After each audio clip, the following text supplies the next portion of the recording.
C'est peut-être la plus belle réponse que l'homme ait jamais trouvée au bruit de cette plainte indomptable et sauvage qui sonne comme un appel. Ces gens-là font des trucs de fou, quoi. Pour nous, c'est des extraterrestres. Respect éternel. Ça fait 30 ans, 40 ans que je suis dans les piscines. On prend une baffe. Loin du fracas des villes, des aventuriers nageurs s'amusent à reconquérir le plus grand terrain de jeu du monde. Quand tu dépasses plus de 20 km, là c'est plus pareil. Là. L'eau libre, un retour aux sources et à l'essence même de la natation, une invitation vers la 4e dimension aquatique. Sentir l'eau qui glisse sur toi, c'est des moments incroyables. Cette sensation d'être en milieu naturel, d'être vraiment libéré du bassin. Il va là où personne n'a été, je pense que c'est sa force. C'est mon terrain de jeu à moi. L'eau libre aussi, c'est faire des choix et les assumer. Voilà. Et ça, tout le monde ne peut pas le faire.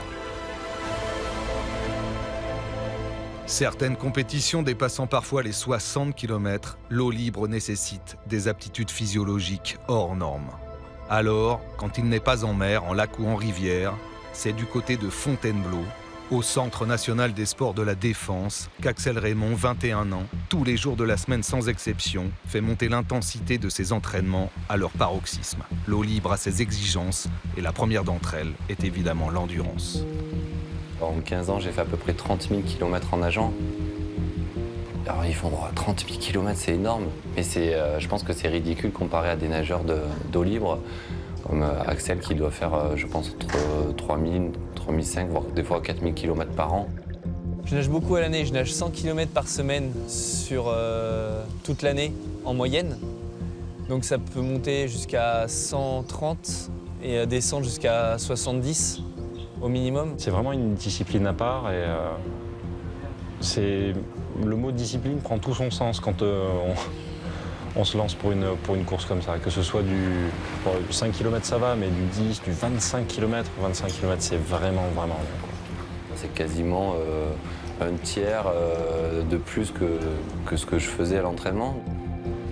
Mais il est solide dans sa tête, tu sais, tous les matins quand tu plonges et tu sais que tu vas en prendre 22 ou 30, je veux dire que c'est pas facile. En plus, il n'y a pas des super conditions d'entraînement, apparemment, il s'entraîne presque tout seul. Plus de 4000 km par an. Axel Raymond est certainement l'un des nageurs au monde qui nage le plus. Ce matin-là, petite série de 75 fois 100 mètres, départ toutes les 10 secondes. C'est quelque chose que j'ai du mal à comprendre, voilà. Mais que je respecte énormément. J'ai du mal à comprendre, mais admiratif d'un certain côté, quoi. Il faut avoir un grain quand même pour nager autant. Il faut avoir un grain, mais c'est hallucinant. Il va nager 22 km, il va y passer 7-8 heures dans l'eau pour arriver à faire cette charge d'entraînement. Un nageur comme Yannick va faire 1 heure et demie de travail à sec avant de rentrer dans l'eau. Donc là, il y a déjà une vraie différence. Et il y a une implication évidemment mentale et nerveuse qui est différente. Évidemment, on ne peut pas nager 22 km en ayant des exigences mentales absolues. Sinon, on devient fou. Dès que je mets mes lunettes et dès que je rentre dans l'eau, j'ai la sensation d'être épanoui. J'ai la sensation que tout me vient naturellement. Une 3,28, une 0,3,57, une 1,28, une 0,3,12, une 2,41. Allez Axel. Plus on veut avoir un nageur fort, plus il faut capable qu'il soit fort à l'entraînement. On ne vient pas exceptionnel le jour de la course, on est exceptionnel de par ce qu'on fait. Moi, ma conviction, c'est qu'il a réussi parce qu'il a fait quelque chose que personne n'a été capable de faire.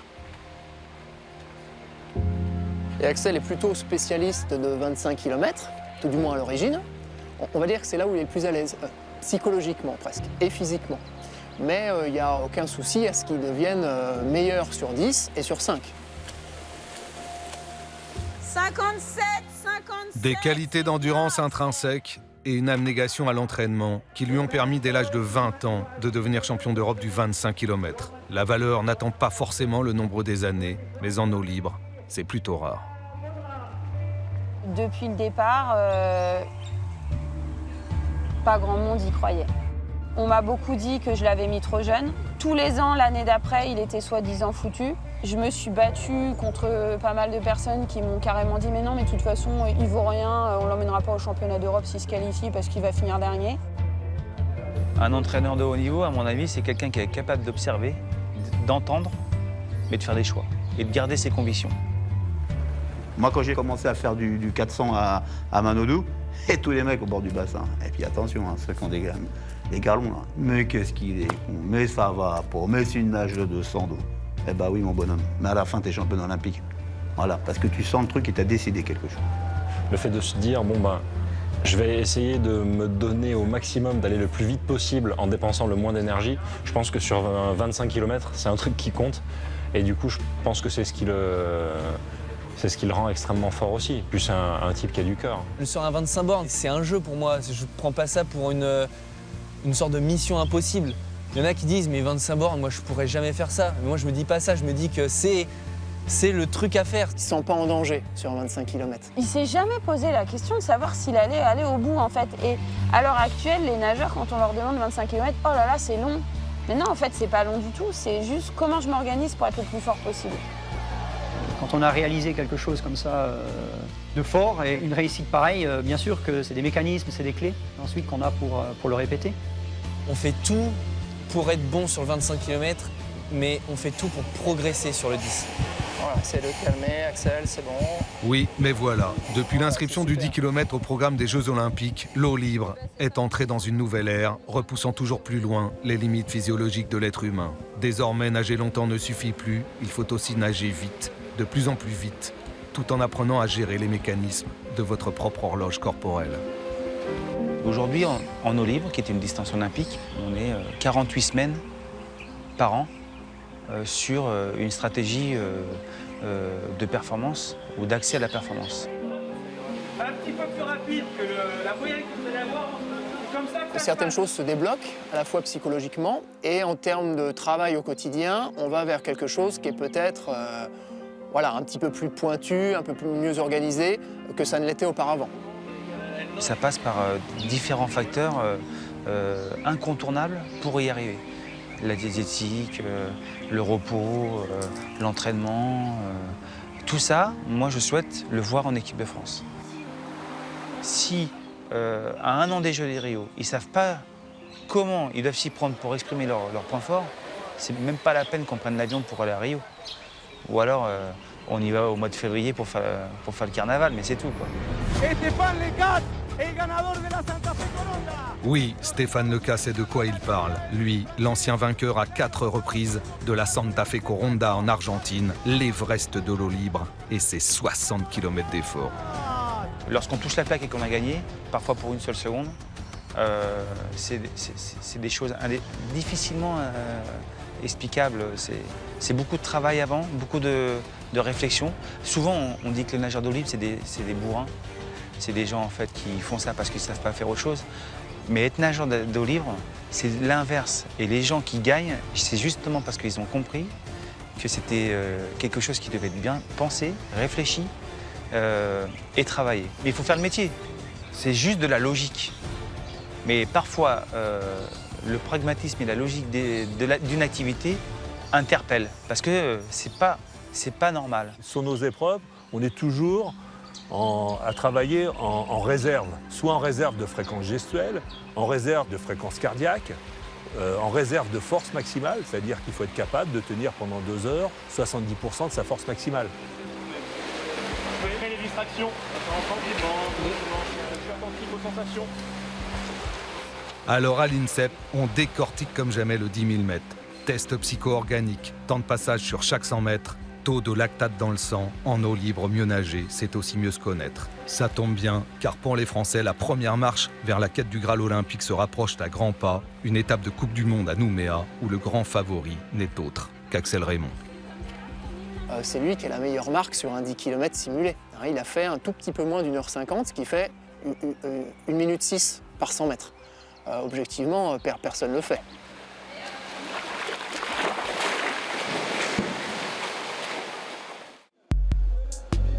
Limoges, les championnats de France grand bassin. Pas vraiment l'univers habituel d'Axel Raymond. Pourtant, avant le grand départ pour la Nouvelle-Calédonie, Magali Merino a souhaité qu'Axel s'inspire des plus beaux avions de chasse de la planète pour travailler sur des distances plus courtes, sa pointe de vitesse finale, son gros point faible.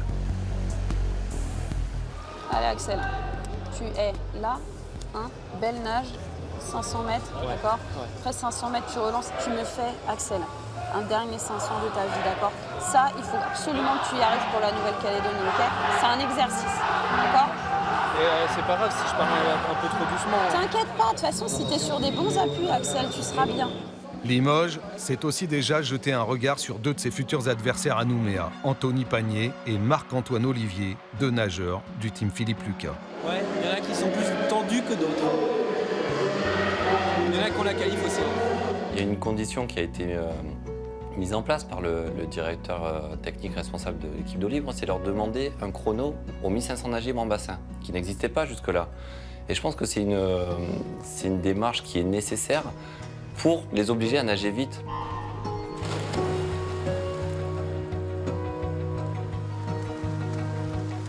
Si aujourd'hui tu nages pas 15 minutes minimum, 15 minutes au 1500, le 10 bornes c'est compliqué. Si on ne travaille pas sur les derniers mètres, la capacité à changer d'allure, à accélérer, à sprinter et à toucher devant, on peut faire 10-15 km par entraînement à une même allure. Je ne suis pas sûr que ce soit forcément le bon travail. À Limoges, Axel Raymond ne montera pas sur le podium du 1500 mètres, mais comme le répète souvent Stéphane Lecas, il a fait le métier.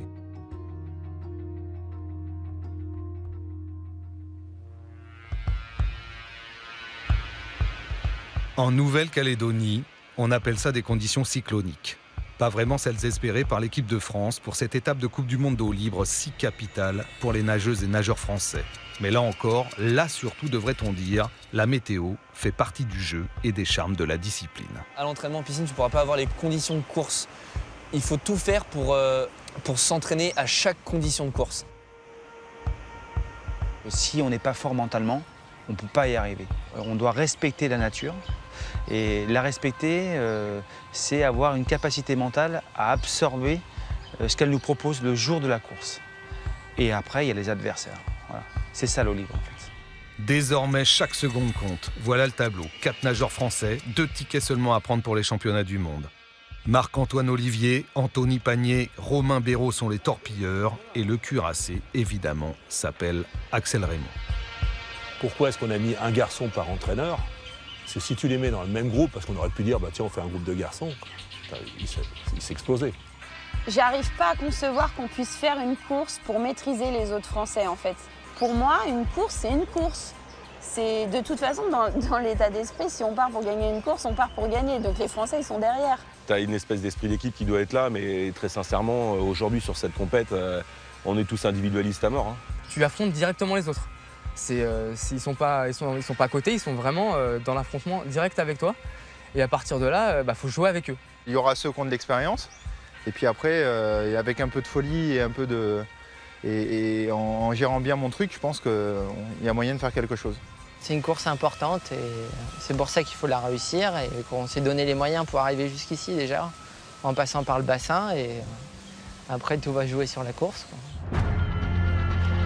La chasse est ouverte et comme par hasard, subitement, le mercure va monter de 10 crans. L'enjeu est énorme. Et Axel Raymond, habitué aux cadences infernales à l'entraînement, n'arrive pas à gérer cette période si particulière pour un nageur qu'on appelle l'affûtage. Là, par exemple, je suis à 70 en affûtage. Et ça fait du 10 par jour sur 7 jours. Donc, il ne faut pas que je descende à 40 en semaine. Je suis trop en forme physiquement et je ressens plus les appuis dans l'eau. Je sens quand ça va, je sens quand ça va pas. Après, on maîtrise pas tout. Et là, en fait, plus ça va dans la semaine et moins t'es bien. Bah, c'est vrai ou c'est faux? Non, c'est pas ça. Bah, tu me dis t'as pas d'appui, tu nages 2,07 au 200 crawl vite, si tu veux. Je te rappelle que 2,07, c'est même pas la vitesse de tes contre-efforts en série il y a 2 semaines. Hein. J'ai jamais vraiment descendu en kilomètres avant maintenant parce que du coup, c'est la seule fois où on s'affûte. J'ai besoin de m'adapter au kilométrage. Avec le kilométrage qui descend, c'est pas facile. C'est pas logique. magnifique ce que tu fais. De 21 minutes, et bah ralentis pas, à un moment donné, arrête de te freiner. C'est pénible, franchement c'est pénible. Ah bah alors c'est que t'es pas bon. Si tu passes une 5 et que tu reviens une 9 et que tu t'es pas freiné, il y a un moment donné, il faut que tu arrêtes de prendre les gens pour des cons, quoi. Ouais, par contre tu veux, ça me saoule. Comment peut-on aller aux Jeux Olympiques sans avoir connu des moments de stress qui sont forcément en dessous des Jeux, sur lesquels en fait tu es obligé de répondre présent? C'est pas possible. Moi j'ai voulu que les athlètes qui se présentent sur les championnats du monde ou les Jeux Olympiques aient fait face à des situations de stress où ils doivent répondre présent.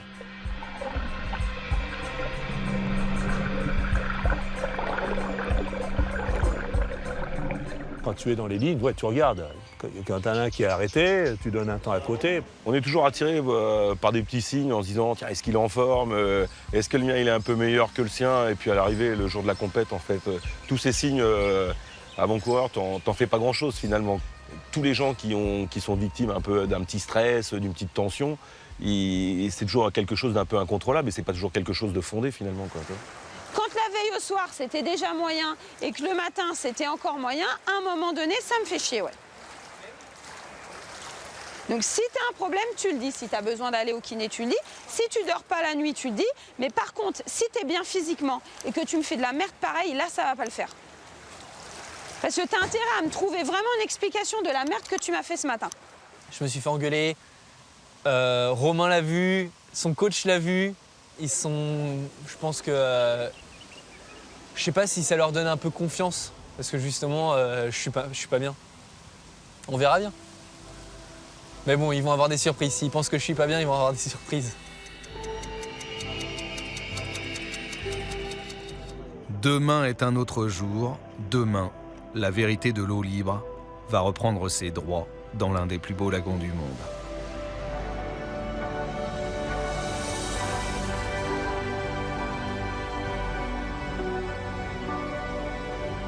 Pour cette étape de Coupe du Monde, les données sont simples. 10 nageurs engagés seulement et nos 4 Français qui jouent ici leur qualification pour les championnats du monde de Kazan. Peu importe donc le classement général, pourvu que vous soyez parmi les 2 premiers Français classés à l'arrivée. Une course dans la course, en quelque sorte. Si Axel Raymond est l'un des favoris, le plus expérimenté sur 10 km, est pourtant Romain Béraud. Peu importe, de toute façon, il faudra contrôler tout le monde.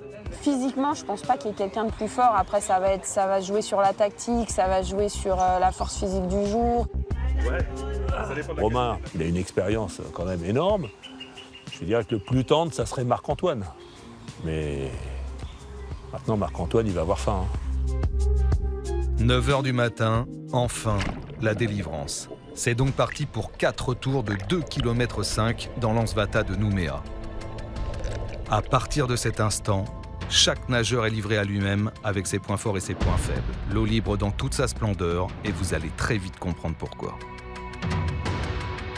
Donc sur une course comme ça, faut quand même envoyer, quoi. Ça va être compliqué pour Axel.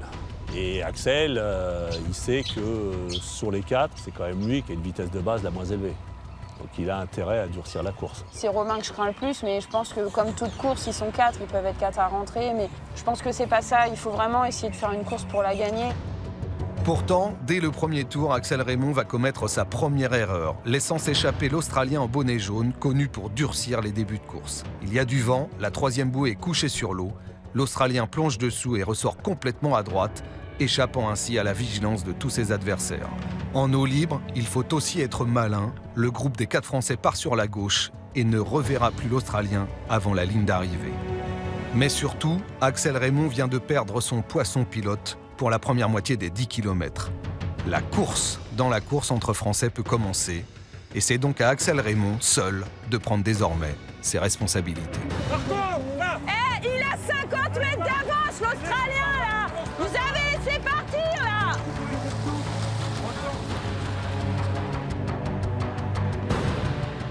Ma tactique, c'est ça. C'est de nager aussi vite possible, on va dire en aéro, à une allure que eux ne pourront pas suivre et être dans leur zone de confort. Ce que je crains, c'est que voilà, c'est qu'ils mettent un train très très dur et que j'arrive pas à suivre.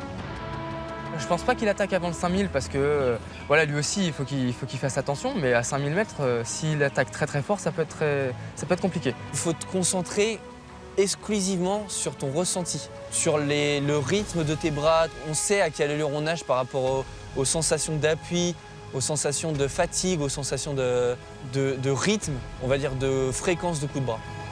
Anthony Panier-Laché, à l'entame du dernier tour, ils ne sont plus que 3 Français pour 2 places qualificatives en vue des championnats du monde. Et Marco, il faut rien derrière. Les points forts maintenant, hein. Voilà, les points forts. Ouais. Ah, c'est pas gagné, moi, je te le dis. Hein. Je vais mettre un gros train sur le dernier 1000 mètres. Mais avant, ça va être les aérofreins au maximum et puis je vais jamais passer devant. Entre 8000 et l'arrivée, c'est là où tu perds le plus. C'est là que ça accélère vraiment très très fort et c'est là que tu as du mal à remonter. Il faut se bagarrer au bruit. C'est vraiment un lieu de bagarre et que c'est là où tu perds le plus d'énergie et le plus de mental. Dernière ligne droite. Accrochez vos ceintures car vous risquez d'avoir le vertige.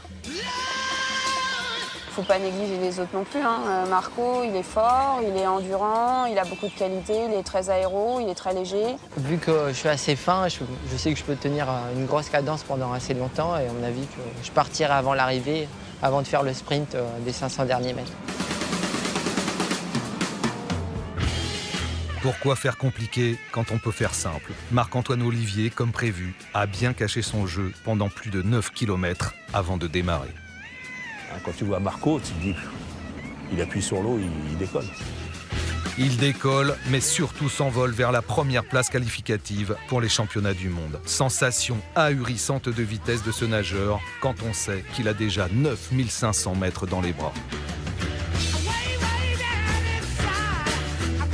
Derrière, il ne reste plus qu'une seule place à prendre pour Axel Raymond ou Romain Béraud. Voici venu le temps de la guerre de l'eau libre, évidemment. Si jamais on nage vraiment côte à côte et tout, je peux avoir du mal à m'en défaire. Parce que voilà, il a une masse, il déplace de la flotte et qu'il prend de la place quand même, hein, mine de rien. Je sais qu'Axel, il respire un peu plus à droite quand il va vite. Donc si j'attaque par la droite, il me verra. Donc je vais plutôt essayer de me placer à gauche. Pour cette arrivée d'anthologie, il nous fallait un invité d'honneur. On a choisi Monsieur Hitchcock, le maître du suspense. Quand je vais donner mes accélérations, je vais essayer de tout faire pour qu'il lâche. Il a profité de la vague et au bout d'un moment, il faut en sortir de cette vague. Et là, à partir de là, s'il se met à nager bras tendus comme il fait dernièrement sur de la vitesse, c'est dur. C'est dur.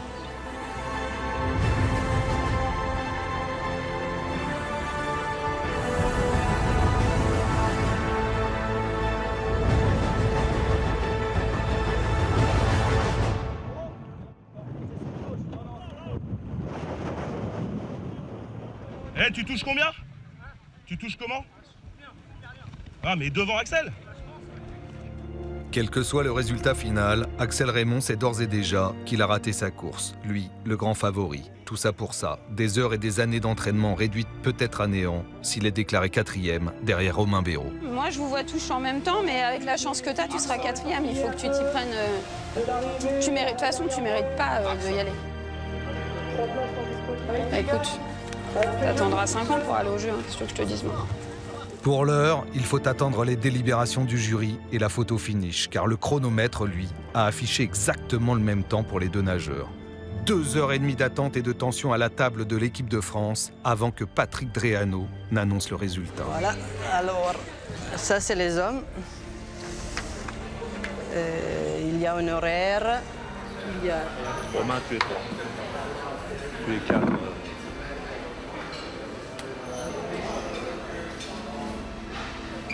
Voilà. Donc, Romain est classé 3e et Axel est classé 4e. Annoncé 3e, c'est donc Romain Béraud qui partira aux championnats du monde et peut-être ensuite aux Jeux Olympiques.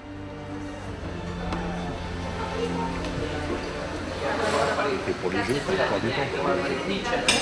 La nouvelle est tellement dure à encaisser que, perdu dans ses pensées, Axel Raymond n'entend plus vraiment les paroles de Patrick Dréano. Quelques secondes plus tard, il ne comprendra pas non plus les explications de la juge officielle de la compétition. Pas avec le computer. Et donc, et à la fin, la vidéo, c'est vraiment... La vidéo, c'était ça, exactement ça. Et le transponder aussi en même temps. Exactement. comment ça exactement? Mais je comprends pas. Le même temps, le transport. C'est en remontant dans sa chambre, au moment même où il réalise enfin que son rêve s'est évaporé un beau jour d'avril dans les eaux turquoises de Lansvata, que notre invité d'honneur, Sir Hitchcock, rouvre la porte du suspense. Oui, mais elle a juste dit que la feuille, en fait, ils ont mis le Romain devant parce que ses parents... Non, elle a décidé. Mais je te promets, on vient voir avec Patrick. Mais non, elle a décidé que c'était Romain devant. Je te promets, avec Patrick, après il fait, mais vous avez mis 2-3 et elle a fait oui, ils sont ex-aequo. Equal. Un autre officiel confirme l'information dans l'ascenseur. Il y a bien eu mauvaise lecture des résultats. C'est pour ça que je me demandais pourquoi tu me demandes. Oui, bah oui. C'est parce que vous êtes les deux troisième. Ça, c'est écrit. Troisième. Béraud et Raymond, 3e ex-aequo, c'est bien écrit et ça change tout. Il y aura donc bien un barrage entre les deux nageurs. Oui, la réalité dépasse parfois la fiction. Monsieur Hitchcock, vous êtes un génie, mais là quand même, je vous rappelle que vous n'êtes pas au cinéma. Quoique.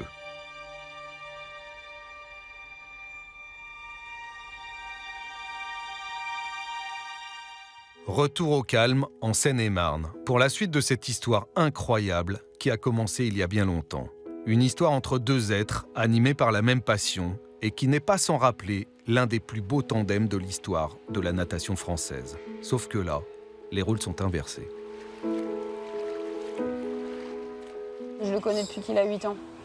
C'est pas comme si je l'avais récupéré à 15 ou à 16 ans. Voilà, je l'ai vraiment depuis qu'il est tout petit, quoi. C'est ma coach, mais c'est pas seulement ça. Elle me suit depuis que je suis tout petit. Moi, à mes 14 ans, j'étais au championnat de France minime. Elle m'a regardé, elle m'a dit sois sérieux, reste avec moi, sois sérieux et je t'emmènerai super loin. Bah, ils sont très proches, hein, très proches. Je crois même qu'il habite chez elle. Voilà, elle le considère comme son fils. Et en plus, c'est un gamin qui, plus il nage, plus il est content. Tu vois, c'est rare, quoi. Tu vois. Et comme ça, tu sais, quand t'en as un dans ta vie, t'es content. Hein.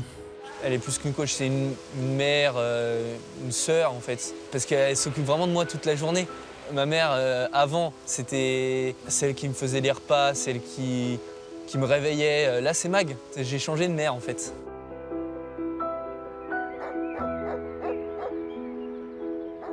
Que ce soit quand mon père est décédé, quand ma mère allait vraiment pas bien, quand moi j'allais vraiment pas bien, elle était tout le temps là. Connaître son nageur, savoir son niveau de maîtrise, ce qu'il est capable de faire, c'est déjà quand même 85% de la performance à l'arrivée.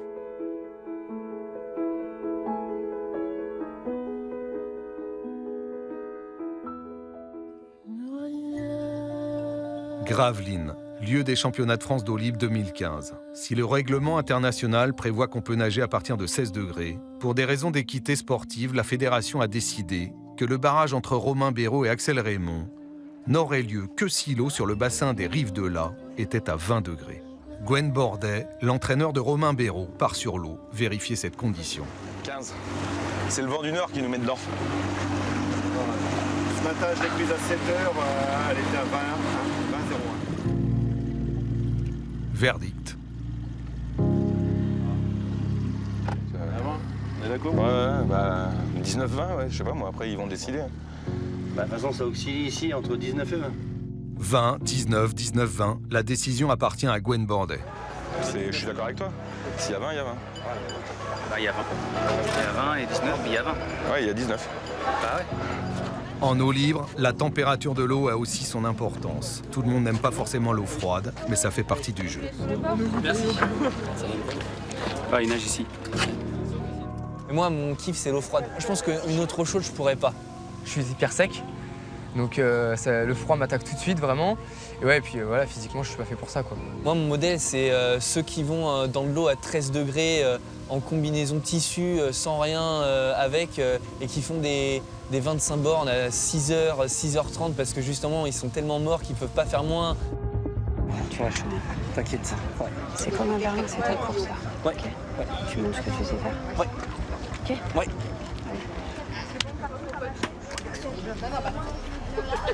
Joue un peu sa vie, là.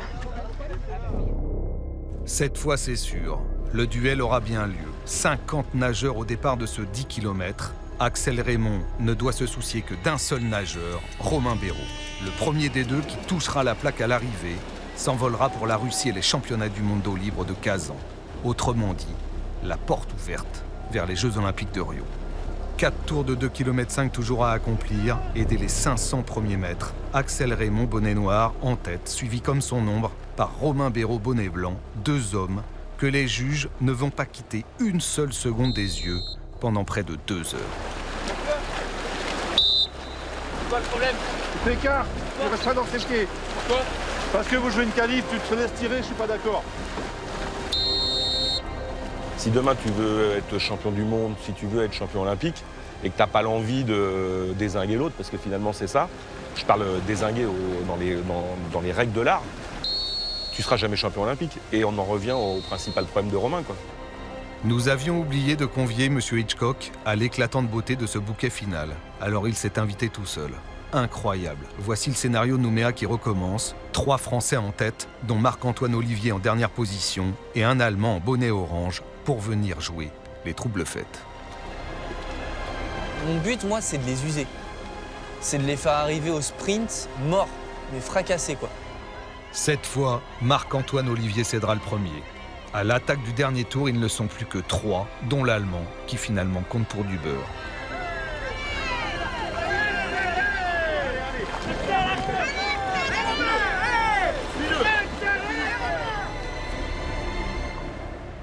Romain Béraud, évidemment, lui, ne lâche rien. C'est aussi la course de sa vie. Moi, je sais que je vais pouvoir tenir 10 bornes, par exemple, à 1,6. Mais eux, ils pourront pas tenir à 1,6. Ils n'ont pas l'entraînement pour ça.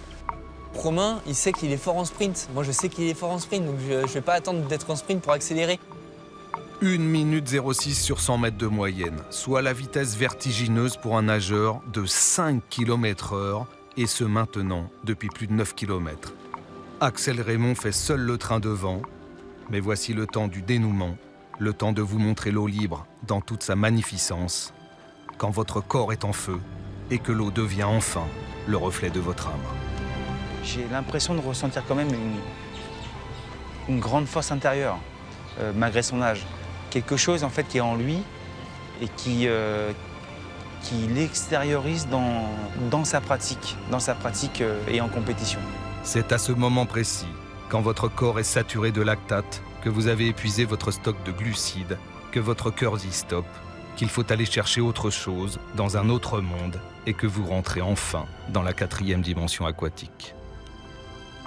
Sa force, c'est pas le sprint. Sa force, c'est pas ses jambes. Sa force, c'est pas ses gros bras ultra musclés. C'est pas sa taille, c'est pas son poids. Il est à peu près basique. Il est un petit peu plus grand, il n'est pas géant. Il n'est pas plus costaud. Il n'a pas une meilleure flottaison qu'un autre. Mais par contre, il a un mental que je pense que pas beaucoup de nageurs ont. C'est ton sport, c'est ta passion. Donc c'est toi, tu te dépasses pour les autres. Pour toi aussi, parce que du coup, tu as envie d'aller plus vite, plus loin, quand t'es vraiment pas bien, quand t'es mort, t'es fracassé. Il faut que tu penses aux autres, à ceux qui sont derrière toi.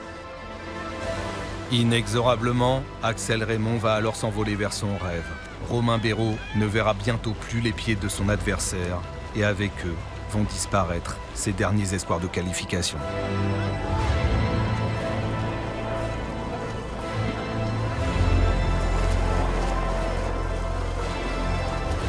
Axel Raymond et l'eau libre, ou quand les mots n'existent plus pour décrire ce qu'on appelle le dépassement de soi.